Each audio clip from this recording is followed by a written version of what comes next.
And now, you're tuned in to RBLR, the home of Tampa Bay's RBLR Sports. Welcome into RBLR Bucs. I'm your guy, Musab, one of your co-hosts tonight. And listen, win or lose, I'm always fired up to be here with y'all. I'm just grateful you're rocking with us because this is what's all about. The RBLR family, the Bucs faithful, all rolling together.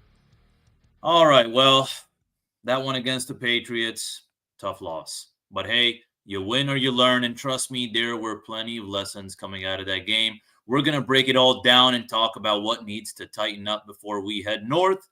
Because next up, it's a showdown in Buffalo, baby. A cold one, a physical one, and you already know the Bucs are going to bring the fight to the Bills, who are fresh off a weird loss themselves. That's all. Got the makings of perhaps a gritty statement game. So no matter what, we're here for you. Win, loss, bye week, off season, doesn't matter. That's how RBLR rolls. Big shout out to our whole squad holding it down. You know, RBLR Rays, Lightning, Rowdies, Sun, and the USF Bulls. All right, so we're Tampa Bay through and through. And a friendly reminder, please do drop your hot takes, those real thoughts, you know, the unfiltered feelings about your Buccaneers. We want all of it in the comments. Let us know how you really feel. Seriously. Okay, enough out of me. All right, it's time to bring in my partner in crime, my co-pilot, the man who breaks down tape like Todd Bowles and drops takes like a deep ball from Baker, standing 6 foot something of pure football knowledge straight out of the press box. A master of Bucs breakdowns, and the voice you can count on every single week. Give it up for my guy, Mr. Carter Brantley. Thank you so much for that wonderful intro, Mr. Tariq. And thank you for saying 6 feet tall. My fiance is always saying I'm only 5'10", but I disagree. I proudly proclaim to be 6 feet tall, and I will not listen to any measuring tape or otherwise. But anyways, I am doing double duty with you, Mr. Tariq, and there's no one I'd rather be doing it with, my man. You know, I'm excited to talk some Bucs football, even though the result wasn't what we wanted. Patriots are a pretty darn good team. You know, they've got some real talent over there. And so unfortunately the Bucs took the L 28-23. They had a shot there at the end to really, you know, make one of those signature Baker Bucs comeback wins, and it just didn't solidify. You know, they made it inside Patriots territory, weren't able to convert on fourth down, and then they gave the ball up, and then some more nonsense happened, an onside kick that didn't quite go the Bucs' way. So yeah, they just ended up taking that 28-23 loss. It was unfortunate. So before we get into any specifics, were there any general thoughts that you had on this game, Musabo, than just it was kind of a bummer of a loss? Yeah, it was. I was just gonna say it's a bummer of a loss. I mean, I think there are still things to be, you know, optimistic about. But at the end of the day, you know, it just came down to, you know, being a rather, you know, as you were saying, you know, the nonsense and all that. It was a mediocre dogfight, but the thing is, it just took a couple of plays to really, you know, change the outcome of the game. And unfortunately, yeah, I mean, just 3 or 4 big plays from the Pats, and that was the difference between winning it and losing it. So there you have it. Yeah. Yeah, those big passing plays from Drake May were backbreakers. And it's a shame because the defense didn't play great, but they didn't play awful. They weren't the reason they won this game. They also weren't the reason they lost this game. Like, it wasn't one of those things where the defense was totally to blame, but they also definitely didn't play their best. They gave up 150 yards rushing, which was really disturbing. And I thought that was maybe just an aberration. You know, it was just kind of one of those days where nothing was going right, and that includes something that the Bucs usually hang their hat on defensively. They're one of the best run defenses in the NFL. So are you kind of in that same thought train, or are you kind of like, maybe this is something to monitor moving forward? What are your thoughts on the Bucs run defense? I think it was a little mix of both things. I have to just give kind of credit where it's due. You know, kind of watching the, you know, tape again. I mean, especially that big run by Travion Henderson, you know, resulting in the touchdown. I mean, that was just, you know, real good blocking, you know, double teaming on our guy, and then Travion Henderson just cut right through. Same thing happened again with their they got their defensive tackle. I'm forgetting his name. Barrymore or no, Tonga? Oh yes, Tonga. Yeah. They Yeah, so same thing happened again. They threw in Tonga. He was, he was definitely helpful out there too. And um, the only thing though is just the lack of attacks, or I think we had a lot of pressure on Drake May, but it was just when we thought we had it, he got away with it. You know what I'm saying? And I'm Right. vividly remembering. I think it was like 3rd and 7. Vita Vea was just about to get him, and then boom, Yes. he rid the ball to Matt Collins. I'm like, oh gosh, Yeah. and then boom, first down. So it was kind of just almost there, but just didn't get it. And unfortunately, that happened here, there, everywhere. Uh, it just works for the Pats. Yeah. So Yeah. Yeah. I definitely agree. Like it was kind of one of those, everything was just off enough to where it became like a big enough issue. I don't necessarily think the Patriots are necessarily like a bona fide better team than the Bucs. I think they, it just was a confluence of things. I think if you replayed this game, like if you played Bucs Patriots, 7 games in a row or something, I think the Bucs win that series pretty handily. But the Bucs just managed to screw it up today or on Sunday, and that's going to happen sometimes. So, do you agree with that assessment, or do you think the Patriots really are that good? Because they have beat the Bills earlier in the season. Obviously, the Dolphins beat the Bills too, so maybe take that with a grain of salt. But what are your thoughts on the Patriots overall? I think they're given a good run for the title. With Buffalo. I think they're definitely up there, but I don't think they're like, oh man, this team is looking real hot just because they beat us. You know what I'm saying? I mean, it was just we just had a couple of errors, and I mean we're dealing with so many injuries as well. So look, I get it. Every team is dealing with injuries too, but um, we just, we had the win in our bag. Unfortunately, we just gave it away.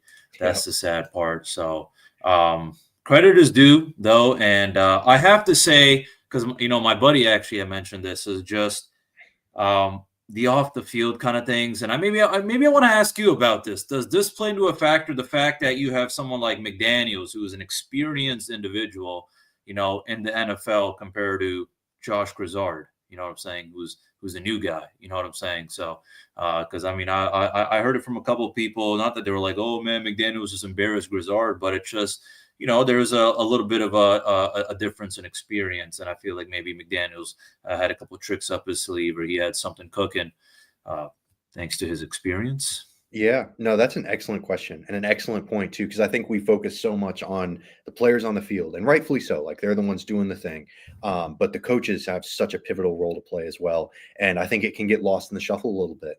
And yeah, Josh McDaniels has been around the block, and for better and for worse. Like he's had his negative experiences and he's had his super high moments as well. And yeah, him and Drake May seem to have a pretty good connection.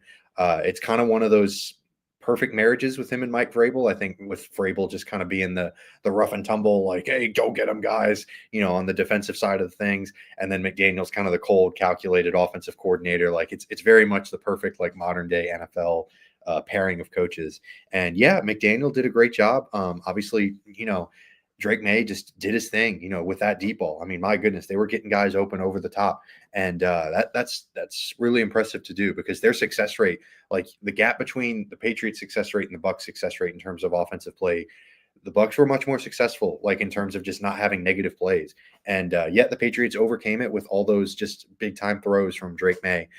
So yeah, it was tough to watch. But I don't know if I'm going to say like, oh, Josh Grizzard got his lunch stolen or anything like that. Like you said, that might be a bit of an overreaction, but I think an underreaction would be to totally dismiss it out of hand.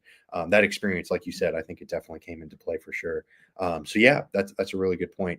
But trying to focus on something positive to take out of this, because a 28-23 loss, not what you want, but it's still not a blowout. They didn't go out and just play horribly. And I did want to emphasize the Tyke Smith pick at the end of the game. That could have been like a season best play if the Bucs had turned that around into a victory. So I wanted to highlight that. Were you impressed with the Tyke Smith pick at the end of the game?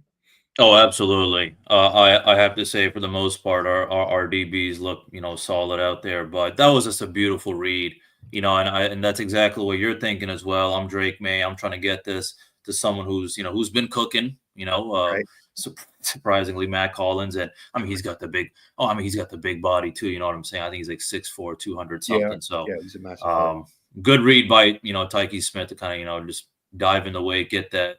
Of course, wish we were able to take advantage of it, but no, that's real nice to see. Just when you needed it, because just when you put your head down, Matt Collins with that big catch. That's when I thought, I was like, oh my God, another big play. Right. And then out of nowhere, boom, Tyke Smith for the save. So yeah, I honestly thought the Bucs were going to win after that one. I saw that play. Yeah. Oh man, this is lining up exactly the way they want it to. Tyke Smith picking it off, setting up Baker Mayfield at the 20 with over 5 minutes left. All those timeouts. Oh, This is going to be a gosh. cakewalk. Unfortunately, yeah, like we've been saying, it did not work out that way, but it was still fun to see him go out and do his thing, because Tyke Smith, a third round pick, and he's already in year 2 a starting safety, and him and Antoine Winfield Jr. have been very good this season. They have played a large role in why their defense has gone from one of the worst in football to at least middle of the pack. And they have played no small part in that.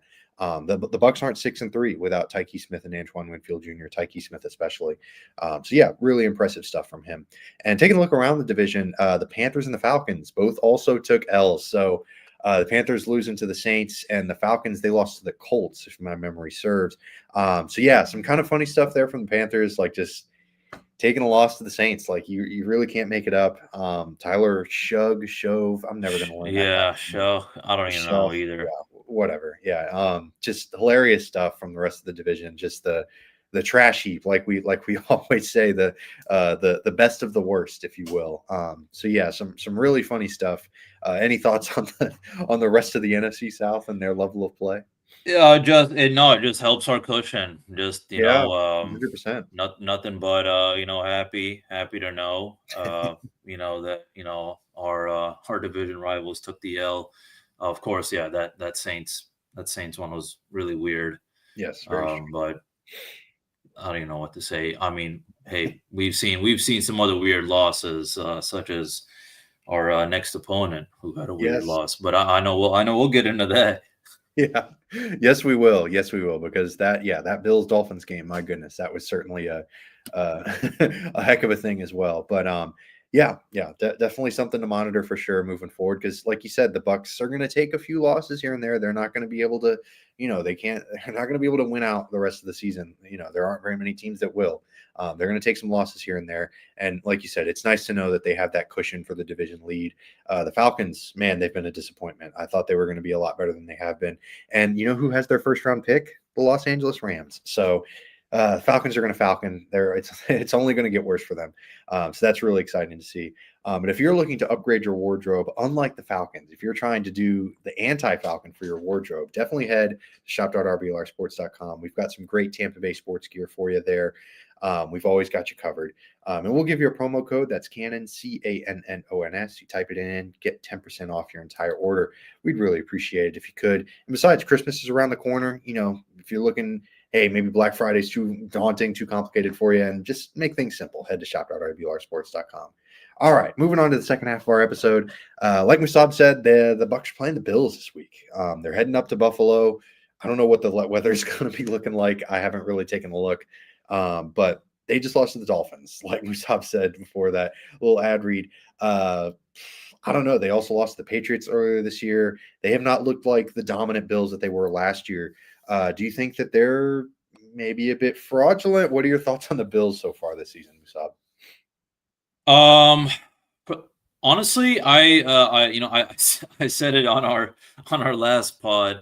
I think this loss was again sort of an anomaly. It really was just a weird one. It happens, in these kind of matchups, because I was kind of just looking at the stats. Buffalo, for example, Buffalo's defense has been doing solid against all opponents minus Miami ones. Because even last time they played Miami, they had 0 sacks and only 1 QB hit. But other than those games, and it was pretty neat, actually. I had pulled up a stat, actually, thanks to BuffaloRumblings.com. If you look at, all the non-Miami teams, it's 26 sacks, 7 games, 51 quarterback hits. So they're averaging like 3.7 sacks per game and 7 QB hits. You know what I'm saying? So Yeah, that's just just some kind of food for thought. Is just This was absolutely. just a weird one, and it happens with these kind of matchups. But yeah, I mean the Bills are not the same, or the Bills are not the Bills that we used to know. I mean they're dealing with their own sorts of issues as well. Offense is looking shaky. I mean this you know I think it just comes down to that team being too reliable on James Cook and Josh Allen, and if they're unable to do anything, then it basically means kind of like game over. I don't Yeah. know. Perhaps that could be. Yeah, I mean, getting into it, like the Bills' strength has always been like they have a pretty good offensive line, and obviously Josh Allen, and then James Cook has started to step up as well, and he's really turned himself into a dynamic playmaker this season, especially. Really, like I don't know, I saw you give a running back a contract extension like that, and they've got to perform, they've got to play really well, and he has, he has very much lived up to his billing. The rest of the team, though. I wanted to get into kind of Josh Allen's playmaking targets because other than James Cook, it gets real thin. And Dalton Kincaid has an injury as well, so he's questionable to play this weekend. So, but he's their he's their leading receiver despite only having 16% of the target shares. He also leads NFL tight ends in yards per route. He's a really impressive target, but after that, it gets real thin. Khalil Shakur, he's their slot machine kind of guy. He's their number one wide receiver. But man, he's a short yardage guy, like 3.73 average depth of target. He's not really busting it down the field. While Keon Coleman and Josh Palmer are sort of more of the deeper threats, but neither of them crack the 20% target share. So, I mean, are there any guys that you see as real threats in your mind on Buffalo, despite or other than like you said, Cook and Josh Allen? I mean, yeah, so someone's gonna end up, just being a threat. That's just how it happens. Just when you think some guy's not gonna, cook, he does against our Bucs DBs. But Right. no, on the real, though, I mean, I think they have potential. From what I've heard, Josh Palmer, should be back. But I don't know. Yeah, I mean, that's just one kind of thing. Is looking at the deeper threats. That's probably the big thing I'm looking at, other than Cook and Allen. Yeah, man, it's tough because I drafted Khalil Shakur in a lot of my fantasy football leagues because I was excited, and he hasn't really necessarily produced at the level that I think I was expecting him to. And yeah, Kincaid being potentially out would be a tough one for sure. So we'll just have to see what I think Shaquille O'Neal and Charles Barkley described it in NBA terms as the others, and that's sort of how I look at this Bills team. It's Josh Allen and Cook and Dalton Kincaid a little bit, but then it's the other guys that really need to step up. But like you said. We ask and we shall, and the Bucs shall deliver in a lot of instances. There will be a guy that we're not even talking about that might have a big time game because I was not talking about Mac Hollins last week when we were previewing the Patriots. And I don't think I was alone in that regard. But I wanted to focus on James Cook because he's going to be playing, and man, he's tough to stop, especially after this Travion Henderson breakout game, if you want to call it that. James Cook, third in total yards after contact, second in total estimated points added or expected points added among running backs. And he's also second in yards per carry. I know Jonathan Taylor, rightfully so, grabbing all the headlines. He had an insane game this past weekend against the Falcons. But is James Cook kind of that second best running back in the NFL for you, Musab? Ooh, that's a I good know it's kind one. of a spicy question. Yeah. Oh man, is he the second best running back? Oh man, there's from the top of my head, I'm gonna say no, man. I think there's a couple other guys who would be up there. Yeah. But definitely a huge threat out there. I mean, it's just scary to see. Yeah, someone like Travion Henderson, who has the potential, and he showed it. And we've seen what James Cook can do. So yeah, I mean, I'm definitely concerned, and yeah, I feel like our run D is definitely going to be a huge focus, during this week at practice as well. Yeah, absolutely. Because I mean, Servassier Dennis has struggled mightily at the beginning of the season in the past in coverage, and he's kind of turned it around a little bit. He's managed to at least become maybe a bit more closer to average in that regard. But last week, it just the wheels kind of fell off in terms of their run defense. Like you said, having Travion Henderson go off like that was brutal to see. And so James Cook, he might not be in our minds the second best running back in the NFL, like Bijan Robinson and Jahmyr Gibbs and Bucky Irving are all really good as well. But man, he's playing real well this year. So I do think he's probably going to creep into that top 5, maybe even top 3 category in terms of running backs. But it's something to watch for, especially this week. But their defense, Musab, like you said, they are really playing well. 5th lowest estimated points added per pass allowed, but they are susceptible in the run game in their 4th highest EPA per rush allowed. But they do have the 2nd highest sack rate total for the year. And Musab, like you said, if you take out that Dolphins game, I'm sure they probably have the highest sack rate because they have been dominant in that regard. So how do the Bucs take advantage of that? Do you think, because I know Bucky is participating in practice, so if he's able to play, do you think that's something that maybe the Bucs can exploit the Bills' inability to slow down the running game? Ooh, man, I hope. I don't know what the update is with Bucky. I mean, it'd be real nice, to get him back, of course. But no, man. I think, I mean, we're gonna have to try, all sorts of things. I think we're definitely gonna have to, change it up from this last game. Not impressed with, especially with the kind of, 3rd down play calling going on. So for what it's worth, though, I mean, I do have to say, what we saw from Sean Tucker and Rachaad White, I thought it was still pretty solid. So, we got to do with what we can.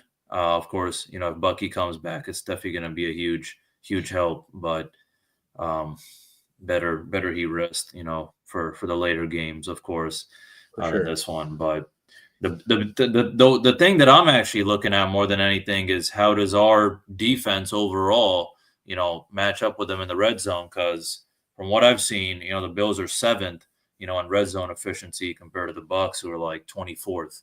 You know what I'm saying? So Bills stand at like 65.5. So that's the thing is, the red zone threat. I mean, they got a damn good running back. Hell, I mean, they got Josh Allen at quarterback who can run the ball too. So yeah, that's what I'm really looking at is once they start kind of cooking, if they have momentum, on their side, then I feel like this could be a scary one because. Again, that's what happened with Miami. Miami, honestly, it was kind of similar to the Pats game against us. They had these these chunk plays, and the Bills just couldn't clap back. You know what I'm saying? So absolutely, it was just a weird thing. They took advantage of the Bills' vulnerabilities, and there you have it. They got the W, and that's the same thing that I'm looking at again this week is something to watch. Is not letting them get that momentum. Especially being that they're at home and it's going to be freezing. I don't know how cold it is, but it's Buffalo and it's already November. So yeah, I imagine it's going to be real chilly. Oh yeah, for sure, man. Yeah, that's definitely going to be a storyline and definitely going to be something to look out for the Bucs because boy, those fellas are, not necessarily used to that kind of weather. We don't really get that kind of thing here in Tampa. So, yeah, I definitely expect the weather to play at least a bit of a factor, if not a large factor for this game because the Bills are a little bit more used to it and like you mentioned, the red zone stuff is really fascinating because you always kind of hear the phrase like, oh well, if you run the ball well, then you're successful in the red zone, and I think that's sort of the Bills' MO. They run the ball really well. They've got James Cook, but they've also got Josh Allen, like you said. If you've got a guy like Josh Allen who can just run people over, can do his thing, is super athletic out of the quarterback spot, you can run those read options, you can run those zone reads, you can run a speed option. You can just get a lot more creative in the run game, and it just limits the turnover potential. It also increases the just the run efficiency in the red zone because you have so many threats to account for defenses. So yeah, that's definitely something to look out for is the Bills in the red zone once they get down there, because they're going to get down there. This is a pretty good offense, despite their struggles against Miami. So yeah, definitely something to monitor. But we're getting down to our final few segments, and before we do, I wanted to get into over-unders. Musab, Tariq, you got some over-unders for us this week? Yeah, absolutely. First over-under I want to do is Baker Mayfield over-under. Will he throw an interception? I guess I was going to say 0.5. So gotcha. half an over-under, half an interception. So. Because for what it's worth, Baker is not the MVP Baker that we know, Carter, but he had a solid game. Some scary moments of potential Yes. interceptions we saw against the Patriots, but I don't know. What do you think, man? I think he throws one. He has gotten some favorable, if you want to call it luck, bounces, whatever you want to call it. He has definitely been a bit more turnover worthy or turnover prone than I think that the stats would, like the baseline stats would suggest. But at the same time, he has improved. Like I don't want to disregard that completely. I do think he throws one. The Bills defense, they've got, those monster pass rushers coming off the edge. Luckily, with Gadecki back and Wirfs, like the Bucs are well set up to mitigate that a little bit. But man, it's still tough in the cold like that. The running game has just been non-existent lately. And if you're not running the ball, defenses are just able to pin their ears back and sort of get after the quarterback. So we'll see. But yeah, I unfortunately do think he throws an interception. But what about you, Musab? You think he throws one? I'm gonna lean actually no. Ooh, I don't think okay. so. I think we I know it's kind of a little bit, I don't want to say ballsy, I guess. I mean, it's not hard, you just got to be playing it safe. But Right. no, I think he plays some smart football. I think we're going to see something similar. I think there might be maybe some potential close opportunities for the Bills. Yes. No, hopefully, fingers crossed. Yeah, he doesn't get an interception. Unfortunately, it's just because if that happens, you just can't afford to do that against a Buffalo team or like this, especially who's coming off a loss. I'm sure they're real pissed off as well right now. You know what I'm saying? That was ugly. Yeah. So this one's going to be real good. I do have I guess a unique one, or I don't know how unique it is, but maybe something a little different than what we've done before. Sure. Because of chunk plays, in honor of chunk plays, over under, largest pass, 40.5 yards. Okay, I like this a lot.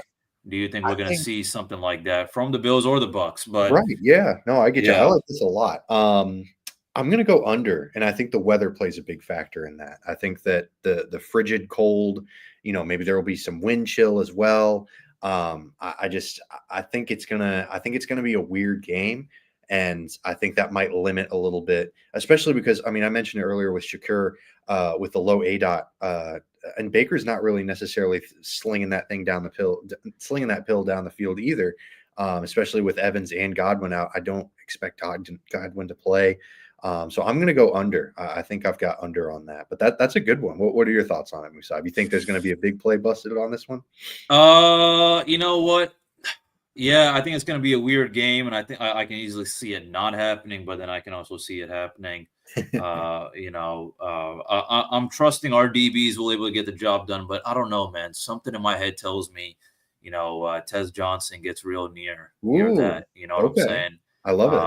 And I think this is we can count, yards after catch as well. Cause for sure. He go down 25, 30 yards, boom, a little shifty action and boom, you got 10 more. So, I'm going to go over on that. And I just because I was I'll throw in another one. And that is, now this one's going to be for Bucs rushing. Bucs run D over under.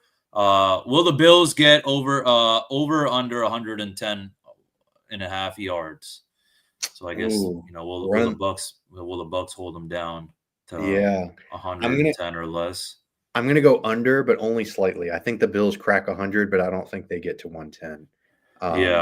Okay. So you're going to go under on this? Yeah. I'm going to go under on this as well, man. Okay. Cool. I think our Bucs D is definitely going to have to step up big time in the run defense. Definitely something to look out for. I feel like we've seen some, signs of life and some good things from our DBs. So for sure, these days I'm a teeny bit less worried about them. Not that I'm worried about the D line, but damn it, man, I want more sacks. You know what I'm saying? It was real nice to pressure, Drake May, but man, we got to get the kid down for sure. So, no, I feel you. It's always so tough when the pressures are racked up, but the sacks aren't there. It just feels like you're just narrowly missing something. And And that's the way the cookie crumbles sometimes. So that's tough to see. But yeah, I think last week was an aberration in terms of Bucs run defense. I think they'll bounce back a little bit. But James Cook is also tough. James Cook's a great running back. The Bills' offensive line is good.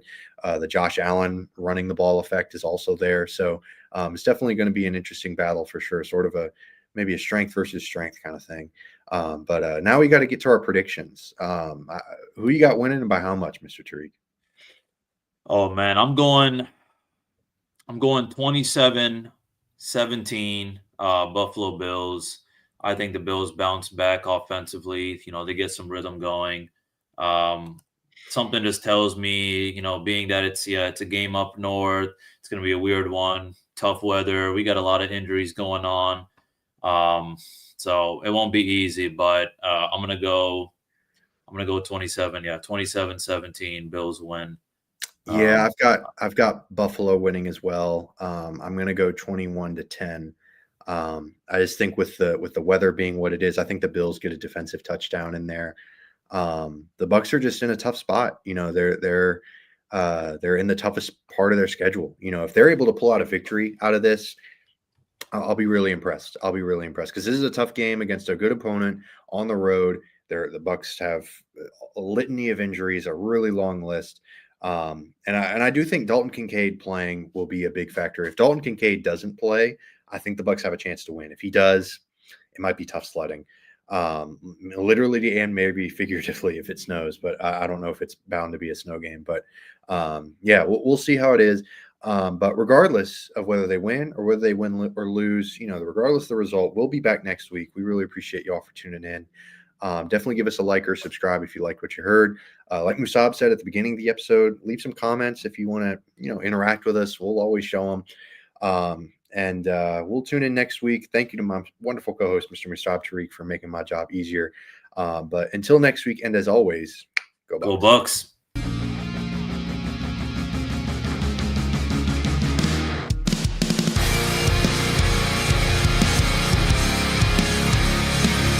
Thank you for tuning into this presentation by RBLR Sports. On your way out of the stadium, please remember to like and subscribe.